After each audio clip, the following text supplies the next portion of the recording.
Peace tribe. Today we're going to be going over burdock root and how it can aid in your addiction recovery protocol.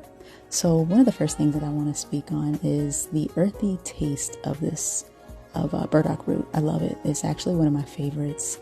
It's also one of my favorites because of its grounding properties. It supports emotional and mental clarity, which is really big during your recovery and your spiritual practices that you undergo during addiction recovery. One of the other big things about this herb that I really love is its detoxifying properties. Burdock root is great at cleansing the liver and purifying the blood. Another thing that burdock root is great for is reducing cravings. So overall, this is a great herb to add to your collection. There's so many other benefits, but let me know you all's thoughts and how you guys have utilized burdock root and the benefits that you've experienced. Hit me up. Let me know how you guys like it. Peace.